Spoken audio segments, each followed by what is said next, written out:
ఇప్పుడు గౌరవనీయులు doctor CM Ramesh గారు మెంబర్ ఆఫ్ పార్లమెంట్ వారిని స్వాగతోపన్యాసం ఇవ్వవలసిందిగా మనవి చేస్తున్నాం.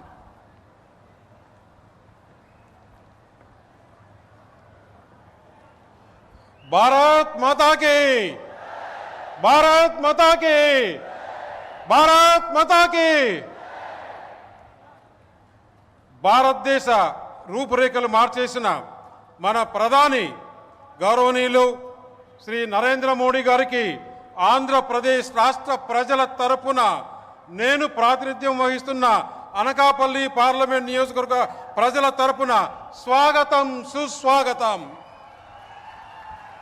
రాష్ట్ర గవర్నర్ గౌరవనీయులు శ్రీ అబ్దుల్ నజీర్ గారికి హృదయపూర్వక స్వాగతం. స్వర్ణాంధ్రప్రదేశ్ రూపకర్త, ఆంధ్రప్రదేశ్ ప్రజల ఆశాజ్యోతి, 4వసారి ముఖ్యమంత్రిగా సారథ్యం వహిస్తున్న విజనరీ లీడర్ శ్రీ నారా చంద్రబాబు నాయుడు గారికి స్వాగతం, సుస్వాగతం. అనుకున్నది సాధించే వరకు అహర్నిశలు శ్రమిస్తానని చెప్పడమే కాకుండా చేసి చూపించిన జన సైనికుడు, జనసేన పార్టీ అధినేత, ఆంధ్రప్రదేశ్ రాష్ట్ర ఉప ముఖ్యమంత్రి శ్రీ కొనదెల పవన్ కళ్యాణ్ గారికి స్వాగతం, సుస్వాగతం. ఆంధ్రప్రదేశ్ ప్రజల ఆశాజ్యోతి, యువగలంతో ప్రజల మనసులు దోచుకున్న యువ నాయకుడు, యంగ్ అండ్ డైనమిక్ లీడర్ మంత్రి శ్రీ నారా లోకేష్ గారికి స్వాగతం, సుస్వాగతం. అతి పిన్న వయసులోనే కేంద్ర మంత్రివర్గంలో స్థానం పొంది దేశ ప్రజానికం గర్వించే విధంగా తన బాధ్యతలు నిర్వహిస్తున్న యువ కిషోరం శ్రీ కింజరపు రామ్మోహన్ రెడ్డి గారికి స్వాగతం. కేంద్ర రాష్ట్ర మంత్రులు, పార్లమెంట్, శాసన మండలి, శాసనసభ సభ్యులకు హృదయపూర్వక స్వాగతం. ఈరోజు మన ప్రధాన మంత్రి శ్రీ నరేంద్ర మోడీ గారి సభకు విచ్చేసిన ఉత్తరాంధ్ర సోదరీమణులకు, మీడియా మిత్రులకు స్వాగతం, సుస్వాగతం. ఇది ఒక మహోన్నతమైన రోజు. ఇటీవల ఎన్నికల్లో ఎన్డీఏ అఖండ విజయంతో 3వసారి భారత ప్రధానిగా బాధ్యతలు చేపట్టిన తర్వాత గౌరవనీయులు శ్రీ నరేంద్ర మోడీ గారు ఆంధ్రప్రదేశ్కు రావడం ఇదే మొదటిసారి. ఆంధ్రప్రదేశ్ పారిశ్రామిక ముఖ చిత్రాన్ని సమూలంగా మార్చేసిన 2 లక్షల కోట్ల రూపాయల విలువైన పరిశ్రమలు శంకుస్థాపన చేసేందుకు ప్రధాని శ్రీ నరేంద్ర మోడీ గారు స్వయంగా ఇక్కడికి రావటం, వాటిలో 2 మెగా ప్రాజెక్టులు నేను ప్రాతినిధ్యం వహిస్తున్న అనకాపల్లి లోకసభ స్థానం పరిధిలోనే ఉండటం నా జన్మ ధన్యమైంది.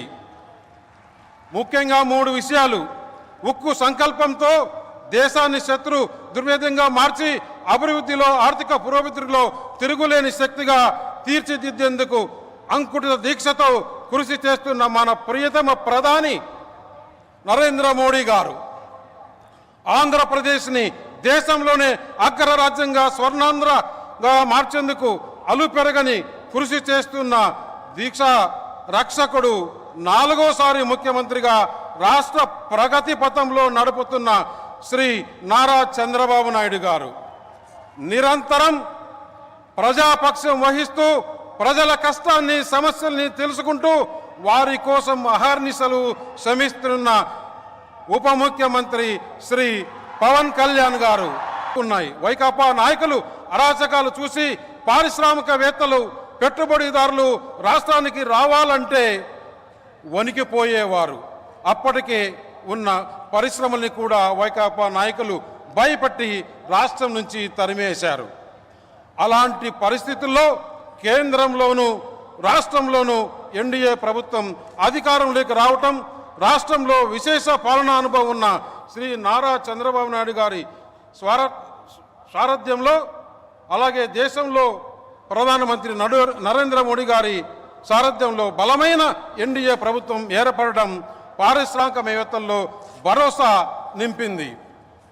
రాష్ట్ర పారిశ్రామిక రంగంలో చీకట్లు తొలగి కొత్త వెలుగులు ప్రవర్తిస్తున్నాయి. దానికి నిదర్శనమే 2 లక్షల కోట్లకు మన ప్రధాని శ్రీ నరేంద్ర మోడీ గారు శంకుస్థాపన చేయడం, ఇదే శంకుస్థాపన చేయడం అంటే ఇదే డబుల్ ఇంజన్ సర్కార్. ఏఈ హై డబుల్ ఇంజన్ సర్కార్, దిస్ ఈజ్ డబుల్ ఇంజన్ సర్కార్. నేను ప్రాతినిధ్యం వహిస్తున్న అనకాపల్లి లోక్సభ నియోజకవర్గం వెనుకబడిన ప్రాంతం, పారిశ్రామికంగా ఇప్పుడిప్పుడే ఎదుగుతున్న ప్రాంతం. ఇలాంటి చోట 1,85,000 కోట్లతో ఎన్టీపీసీ గ్రీన్ హైడ్రోజన్ ప్రాజెక్టు ఏర్పాటు అవుతుండడం, 2,000 కోట్లతో బల్క్ డ్రగ్ పార్క్ని అభివృద్ధి చేస్తుండటం అనకాపల్లి నియోజకవర్గం చేసుకున్న అదృష్టం. 2 మెగా ప్రాజెక్టులు నా నియోజకవర్గంలో ఏర్పాటు చేస్తున్నందుకు వేదికపై ఉన్న త్రిమూర్తులకు కృతజ్ఞతలు. మా ప్రాంత సామాజిక ఆర్థిక ముఖ చిత్రాన్ని మార్చే శక్తి ఈ ప్రాజెక్టులకు ఉంది. లక్షల మంది యువతకి ఉద్యోగ అవకాశాలు లభిస్తాయి. రాష్ట్ర ప్రజల చిరకాల స్వప్నమైన విశాఖ రైల్వే జోన్ కూడా సహకారం కాబోతుంది. ఉత్తరాంధ్రకు ఇది వరం. అనకాపల్లి బెల్లానికి ప్రత్యేక గుర్తింపు ఉంది. ప్రధాని అనకాపల్లిలో ఎన్నికల ప్రచారంలో పాల్గొన్నారు. ప్రభావం ఏంటో కేంద్రంలో రాష్ట్రంలో ఎన్డీఏ అధికారంలోకి వచ్చాక రాష్ట్రాన్ని ఆయన అనేక వరాలు ఇస్తూ తీపి కబుర్లు చెబుతూ ఉన్నారు. రాష్ట్ర అభివృద్ధికి సంబంధించి రాబోయే రోజుల్లోనూ అనకాపల్లి బెల్లాన్ని మైమరిపించే మరిన్ని తీపి కబుర్లు ఆయన నోటి నుంచి వినాలని ఆకాంక్షిస్తున్నాం. मोदी जी, चुनाव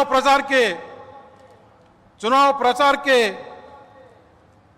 दौरान आपने अनकापल्ली में सार्वजनिक सभा को संबोधित किया और अनकापल्ली के विकास को बढ़ावा देने का वादा किया था. केवल 6 महीने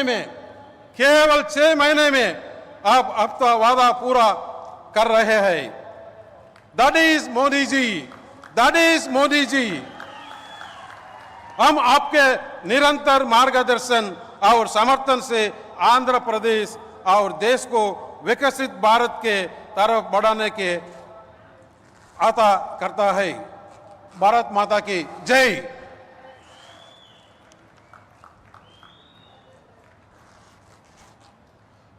thank you sir, thank you very much. Andhra Pradesh రాజకీయాల్లో ఒక ప్రత్యేకతను సంతరించుకున్నారు గౌరవనీయులు మంత్రివర్యులు నారా లోకేష్. నవ్యాంధ్రకు పెట్టుబడుల కళ తీసుకొచ్చారు లోకేష్. ఒక కార్యదక్షతతో పనిచేస్తూ యువతలో చైతన్యం తీసుకొచ్చారు.